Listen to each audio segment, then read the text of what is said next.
ஒரு 4 years back பார்த்தீங்கன்னா, இந்த பியூட்டிஷியன், பியூட்டி பார்லர் இங்கெல்லாம் வந்து நெறைய சேஞ்சஸ் நடந்துச்சு. என்னென்னு பார்த்தா makeup artist, mehndi artist, nail artist, hair artist அப்படின்னு வந்து செப்பரேட் ஆக ஆரம்பிச்சிச்சு. பிரைடல் மேக்கப் அப்படிங்கிறத ஒரு தனி கோர்ஸாவே எடுத்து பண்ண ஆரம்பிச்சாங்க. அப்புறம் வந்து இன்ஸ்டால collaboration, model shoot, photo shoot இந்த மாரி எக்கச்சக்க அப்டேட்ஸு.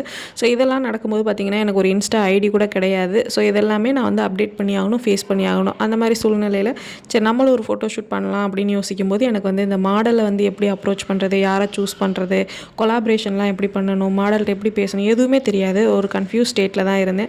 ஸோ அந்த சமயம் வந்து நான் ரேண்டமாக ரீல் பார்க்கும்போது இவங்கள்ட்ட வந்து இந்த மாதிரி நம்ம ஒரு கொலாபரேஷன் பண்ணலாமா அப்படின்னு மெசேஜ் தான் சென்ட் பண்ணேன். ஸோ அந்த மெசேஜ் சென்ட் பண்ணதுக்கப்புறம் அப்படியே இவங்க என்ன ஆக்குப்பை பண்ணிட்டாங்க அப்படின்னே சொல்லலாம். ஸோ இவங்க சென்னையில் ஒர்க் பண்ணிகிட்டு இருக்காங்க. எப்போல்லாம் லீவுக்கு ஊருக்கு வராங்களோ எனக்கு இன்ஃபார்ம் பண்ணிடுவாங்க.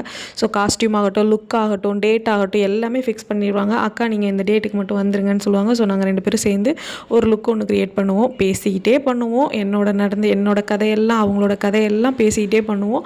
தென் பார்த்தா எப்படியோ ஷூட் வந்து ஹிட் ஆயிரும். இப்போ வந்துட்டு லைக் சிஸ்டர்ஸ் மாதிரி ஆயிட்டோம். Thank you so much.